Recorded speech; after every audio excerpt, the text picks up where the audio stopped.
Hello guys, in this video I'll introduce chapter 17 and 18 plus a little additional information, but mostly the chapters 17 and 18 are about corporate social responsibility. And if we take corporate social responsibility, it basically covers everything that has to do with finances, everything that has to do with the social aspects of doing a business, and everything that has to do with the environmental aspect of having a business. But let me just start by doing this a bit larger, move myself a bit. So if you see here, the annual financial report primarily contains information about the company's financial situation. That is clear for everyone. But however, a company may also need to keep its stakeholders informed about the company's situation more broadly. Therefore, the financial information is often supplemented with non-financial information. There lies information about the social aspects of doing the business and also social stakeholders, etc., but also the environmental aspect. The objective of the chapter 17, which we start with, is that you explain the responsible company, explain the concept of CSR, explain the triple bottom line, explain the CSR pyramid, explain the Asbridge model, and explain the UN Global Compact, and explain the code of conduct. Some of these things are going to come again in chapter 18. So this is going to be a long broadcast, but it will show a significant understanding of the different terms and also everything you need to know in the exam in order to accelerate. Okay, and then explain the UN Sustainability Development Goals. Development goal, what lies in meaning, the definition of development goals, and explain the advantages and disadvantages of company communicating about the CSR efforts. Here lies the ground for questions in our oral exam. But if we take first the triple bottom lines, then we have the social aspect, environmental aspect, and we have the economic aspects. And in the middle of this, we understand the sustainability aspect. The sustainability aspect should cover the middle because a company that is only financially liable and financially successful might have issues covering the environmental aspect and the social aspect. For example, if you look back on a company like Lego, BRO, etc., all situated in smaller towns in Denmark, they also have a large impact on the quality life of this city. For example, who lives there, who works there. Everyone is connected to someone that works for Lego, for example, in Billund. Everyone is connected to someone that works for BRO in Store, etc. Therefore, the social aspect, if you, for example, decide, okay, we're going to move our factory, what social aspect will that have for the city, etc. That's something to take into consideration in terms of stakeholders. Then we have the environmental aspects, of course, covering, okay, how much CO2 pollution do we cover, etc. But we'll go more into detail with that in chapter 18. Then the concept of CSR is the company voluntarily work to integrate social and environmental concerns into its business activities and interactions with its stakeholders. CSR is also called corporate social responsibility or social responsibility if you want to short it. You can use both terms, it's okay. Key factors influencing CSR efforts. We have company size. Larger firms are more likely to engage in CSR because they have necessary resources to face greater potential gains or losses from their reputation. For example, a larger company that faces backlash on, for example, environmental pollution, they might be in larger trouble than the small company that has five employees. They might not be that affected by it because you could really count out how much of this was really their fault. Then we have stakeholder pressure. When stakeholder prioritizes CSR, company must respond by implementing responsible practices through the supply chain, including with suppliers. If we take stakeholders, we have 5 stakeholders that we worked on in chapter 7. We have employees, we have customers, we have suppliers, we have government, and we have lenders. All of these can require certain things that the company have to live up with. Then we have the business sectors. Certain industries, that is pharmaceuticals, alcohol, weapon, clothing, they attract more public attention. They require heightened ethical focus because of their responsibility. It could also be the insurance companies. Insurance companies, they need to know that, for example, what they do is correct and the right people get their contribution in terms of support if they need it, in terms of not making sure that the wrong people don't get the support needed. Negative media exposure. Company must have faced bad publicity and more motivated to adopt CSR measures to rebuild trust. That's, for example, if you have like a large scandal, it might require that the company actually face this. Then we have brand value. Firms that really rely heavily on the brand are more inclined to protect and enhance the value through responsible ethical business practices. For example, clothing companies, Nike, Adidas, Bestseller, etc. Companies that really face tremendous pressure from stakeholders again if they don't deliver in terms of what they have promised their stakeholders. Then we have this one called the Asper's model, and the Asper's model is where you have the CSR activities here in the middle, and then you have customer activities, the leadership, vision and mission, known from chapter 2 and 3. Then we have supplier and stakeholder relations. Then we have activities in society. We have environmental activities. We have supplier activities, and we have employee activities. And of course, customer activities, again, as mentioned before. All of these activities cover what is expected from certain CSR activities, and you try to point out, okay, is this a stakeholder relation, or is it customer relation, or is it something to do with employees? All of these needs to be covered in certain aspects in order to make sure that you have the right activities and they work in accordance to the plans. Main groups in CSR actions: leadership, vision and value. Embed CSR in mission, value and vision. What is a vision? What is a mission? Define that. Make sure you define it. If you're in trouble defining mission, vision, values, etc., read up on it in the starting chapters of the book. Integrate CSR into policies and procedures. How can that be done? Of course, often you need good communication skills, but you also need people with a law background in order to make sure that these things are actually possible, but also financially that they're possible. Set ethical and sustainable supplier requirements. Okay, what is okay and what's not okay? How do we handle situation if things go out of hand? Then we have customer activities: market, eco-friendly and human rights respective products, promote products with a sustainable life cycle, ensure fair pricing and non-aggressive sales practices. That's customer activities.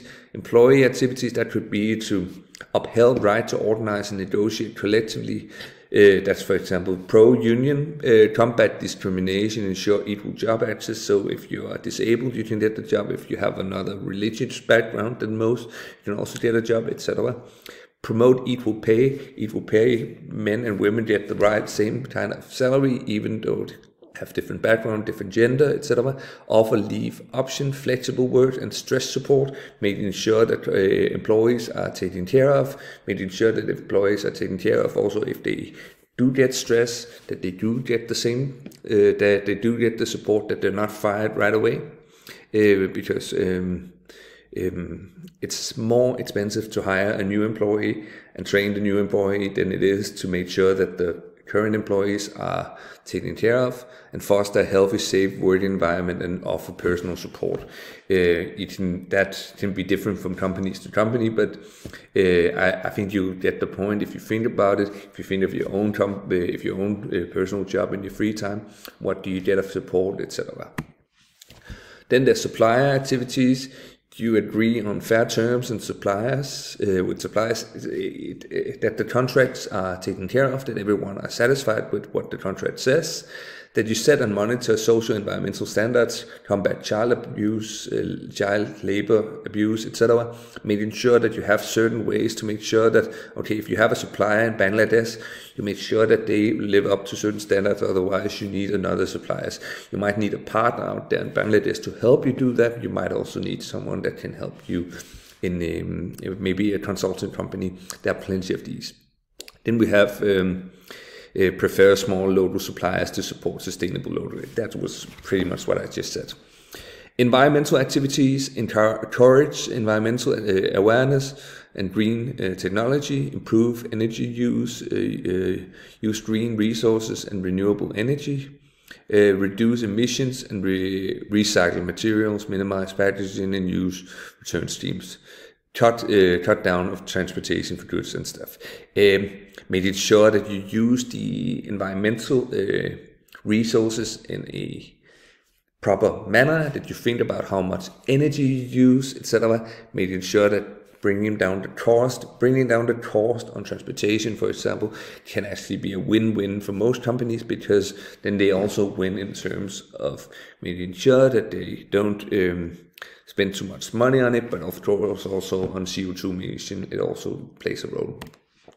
Then we have community activities that they partner with and support charitable organizations.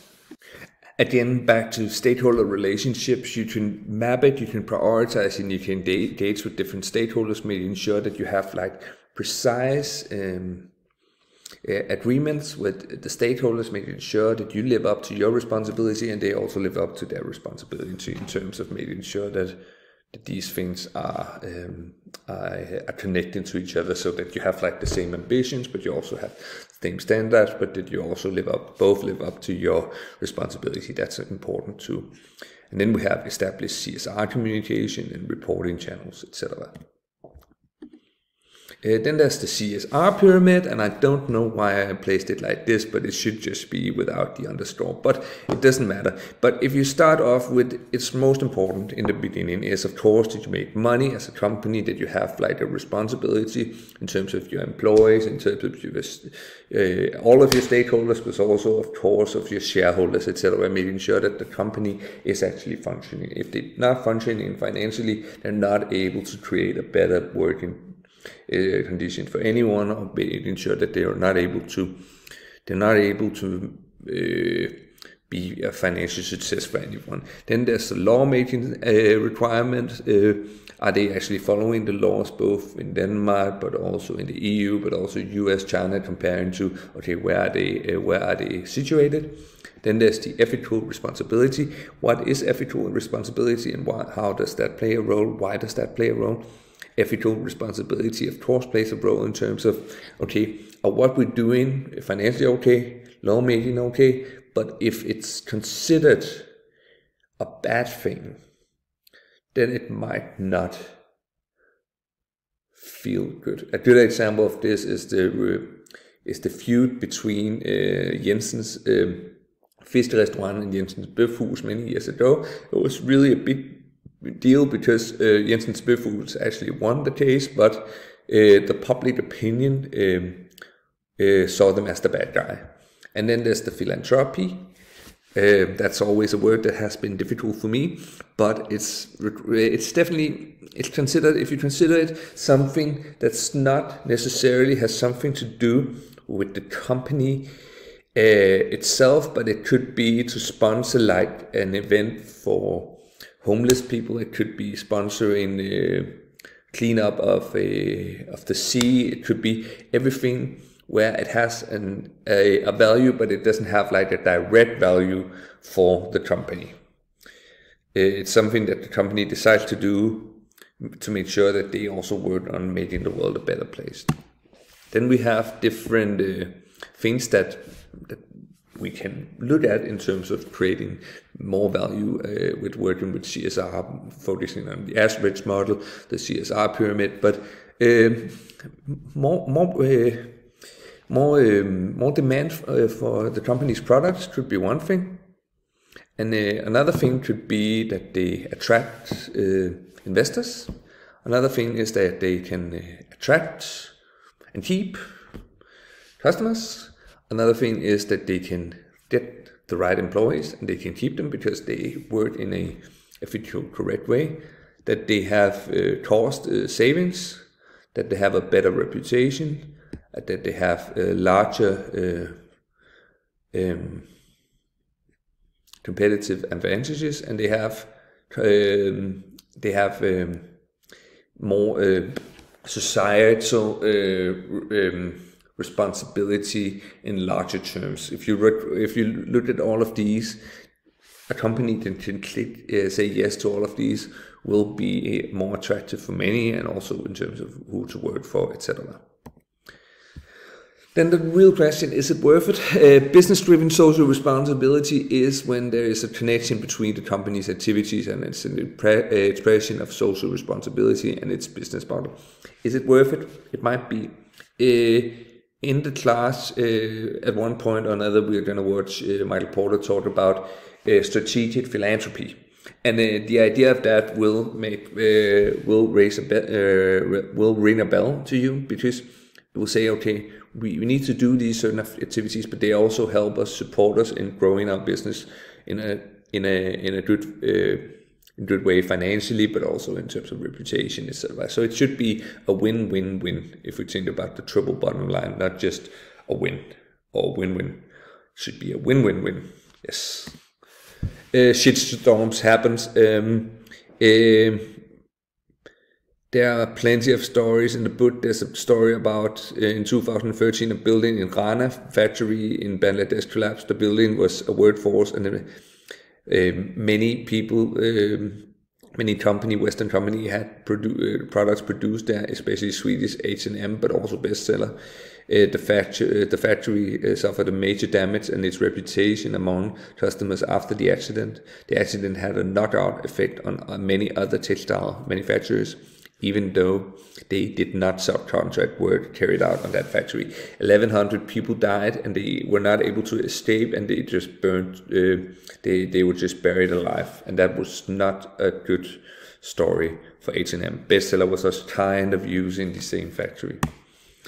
The accident led to many of the world's largest fashion manufacturers joining forces on the Accord on Fire and Building Safety in Bangladesh initiatives. This initiative ensured that inspections are carried out as textile factories in Bangladesh, and that improvements are made, making sure that these things don't happen again. In connection with the 10th anniversary of that, the organization Danwatch was written an article starting that unfortunately not much progress had been made. That means that, okay, we're just waiting for the next disaster to happen, which is really sad. International standards, here we have Obama, here we have Merkel, and here we have Lars Løkke. He left politics, she left politics, he's still around. He will be around forever, I think. Okay, anyway, a standard is something where you can live up to certain standards, and you can say, okay, we follow these standards, we also expect others to follow these standards. One of them is the UN Global Compact. The UN Global Compact includes the following 10 principles divided into 4 areas: human rights. The company should support and respect protection of internationally proclaimed human rights, ensure that it does not contribute to the violence of human rights. Labor rights based on ILO. ILO is a sub-department of the UN, and they have made a declaration in 1998 on fundamental rights of workers. Collective bargaining, that's the thing with, for example, unions, where unions are able to actually follow along on terms of making sure that they that they have the right standards and they do the right things, but that they also are able to negotiate their salary in this way and don't have come together in terms of making sure that they have better standards. Then there's initiatives to promote greater environmental responsibility for companies. That's also following in the UN Global Compact. And then there's code of conduct. Code of conduct can be very locally defined, but it's typically something where the company decides, okay, this is what we need to do, this is what we need to follow, this is what we want to follow, and this is how we're going to do it. The code of conduct is set as guidelines to the requirements of companies placed in supply regarding social, ethical, and environmental conditions. If these are written in a contract, the company can decide, okay, we're not going to deal with these anymore because of this and this and this. Yes. Then there's the sustainable goals, the 17 sustainable goals that UN also developed, where we have a lot of different ones, etc.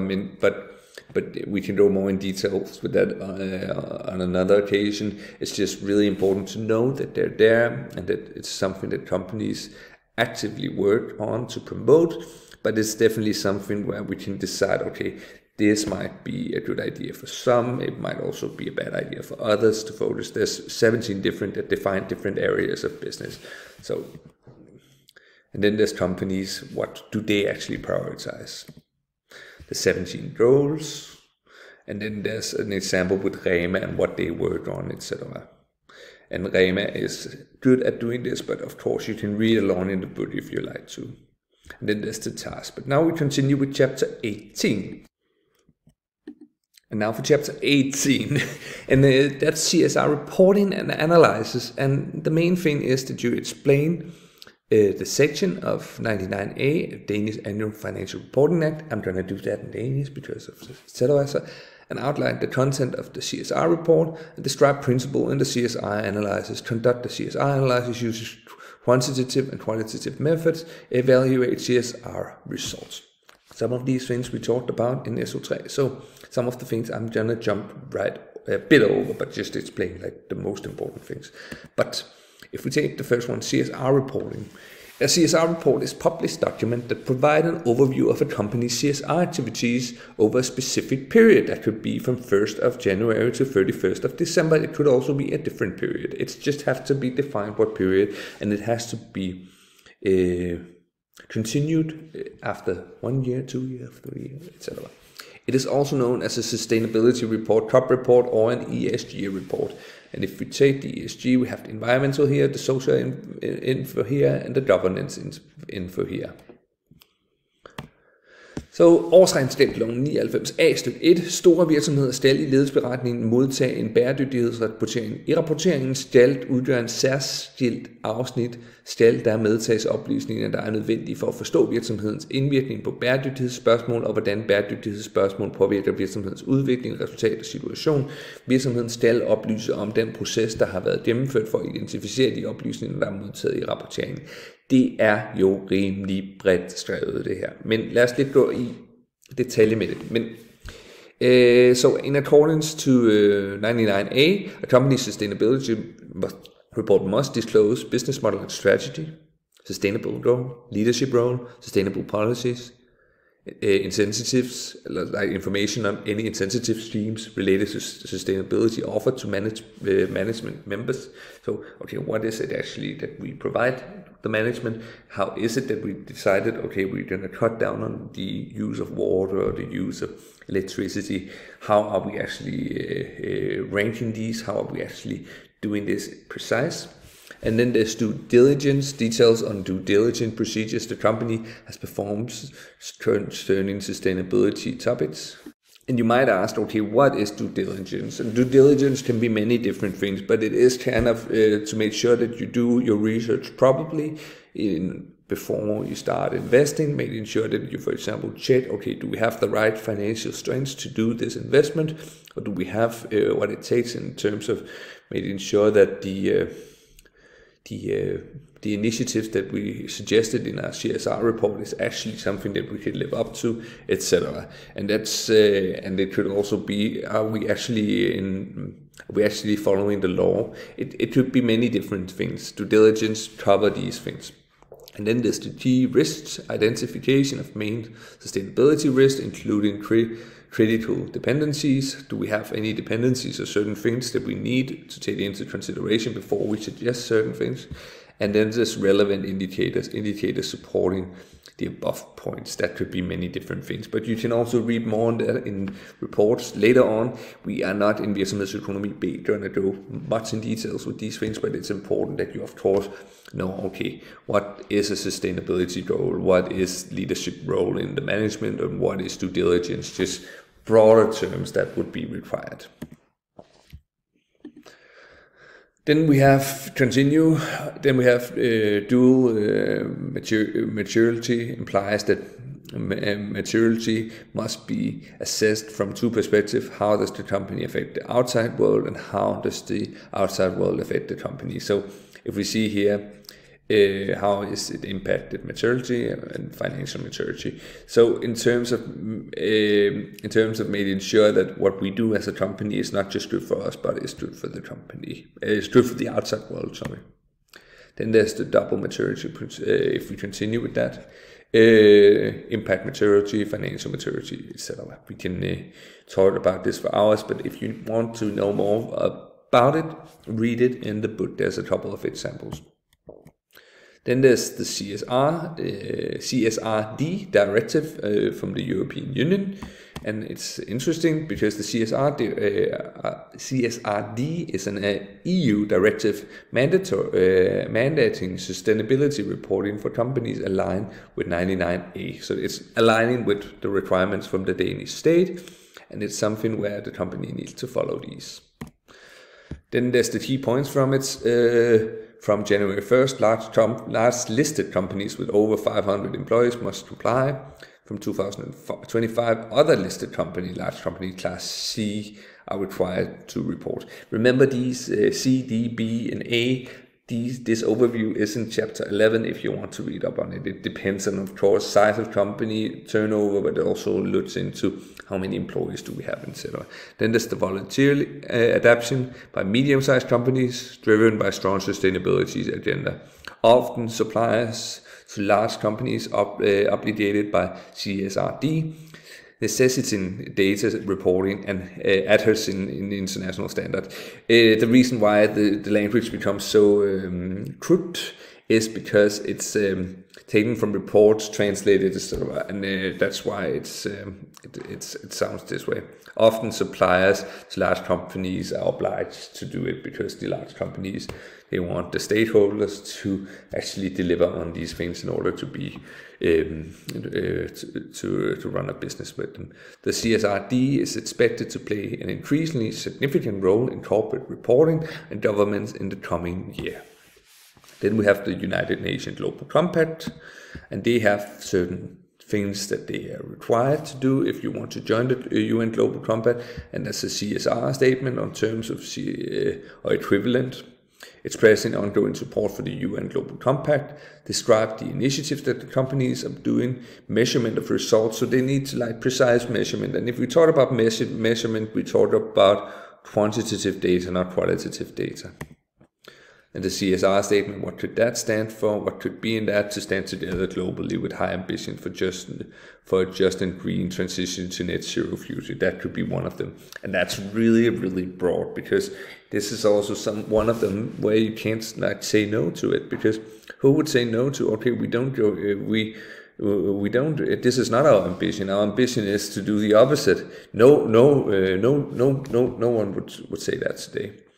And then we have an example of a greenhouse gas protocol, the GHG protocol, where we see the different scopes, scope 1, scope 2, and scope 3, in terms of direct, indirect, and really, really indirect affection on terms of making sure that you look into pollution and what can you actually do anything about and what is not possible. This is more in like ISO 3, so we actually presented it before, but it's really a good drawing, this one I found, and I think it's you don't have to look into the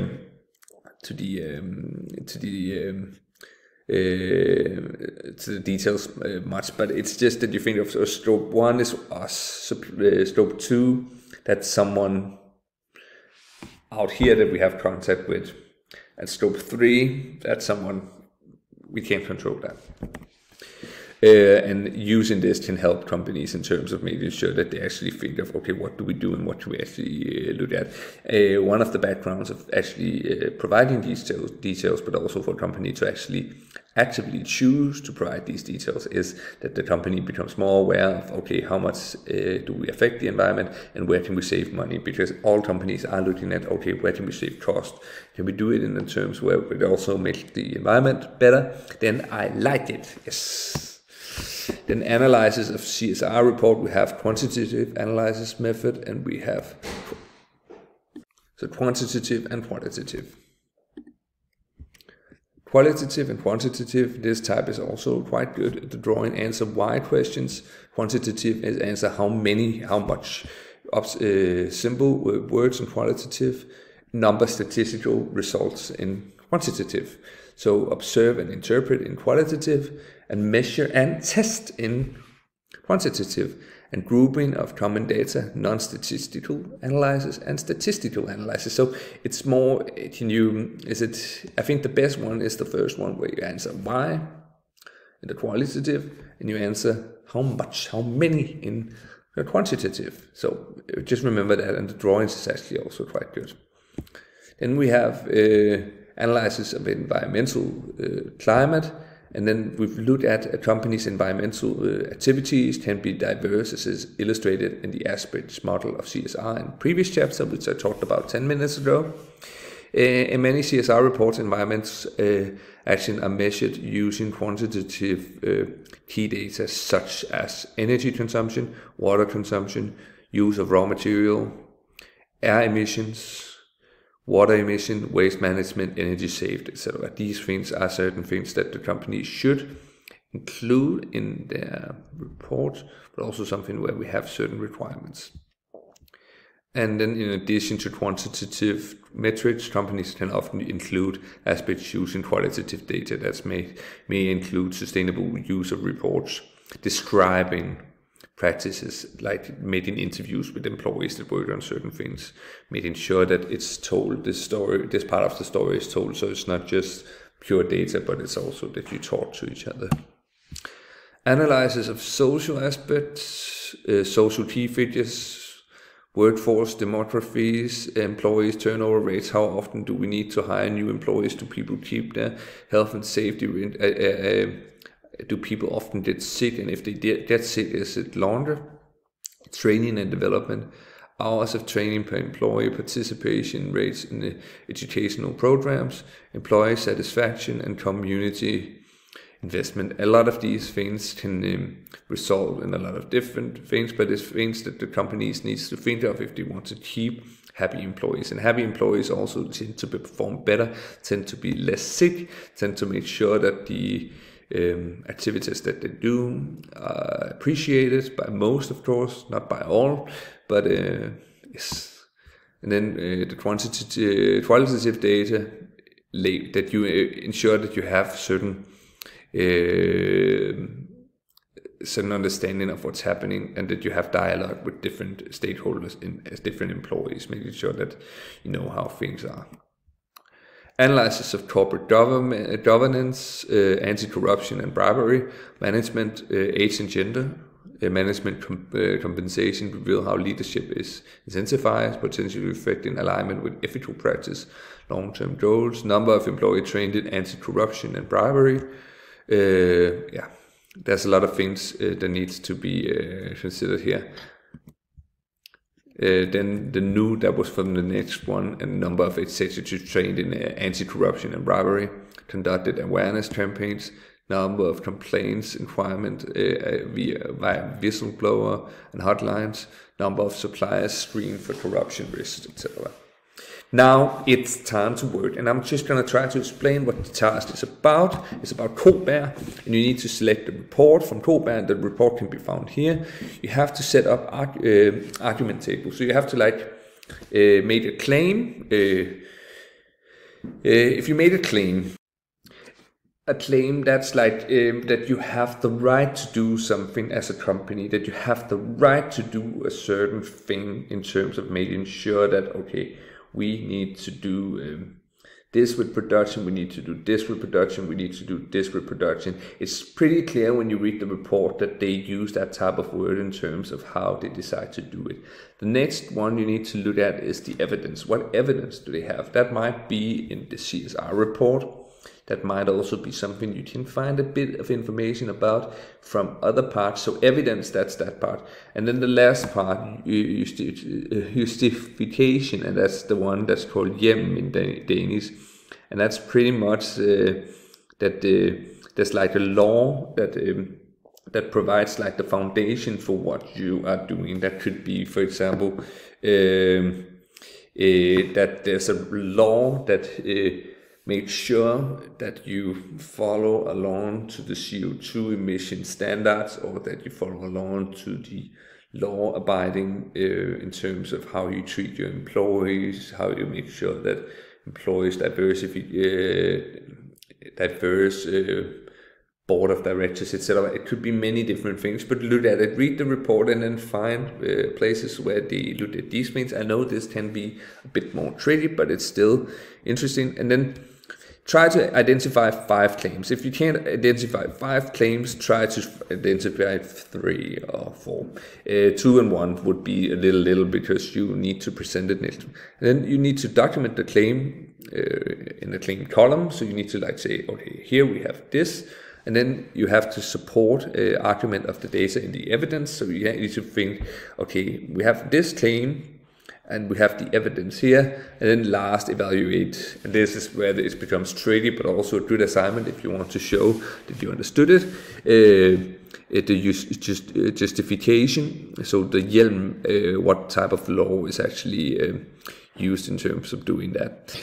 Try to do the last one as good as possible.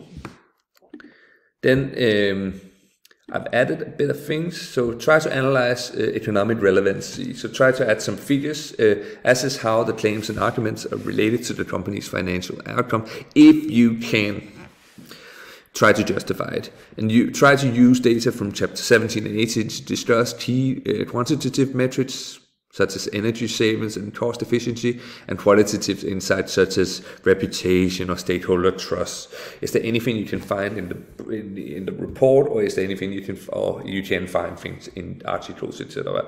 Try to do that. And then I want you to try to highlight best and weakest example. Do the best you can. So choose one example as well-supported claim as one example as poorly supported claim. Prepare and explain why the goods are convincing and why the weak are example of lack of sufficiency. So this is pretty much what I want you to do now, and I want you to work on this for the rest of this module, but also I want you to present this in your groups next time. So good luck with all.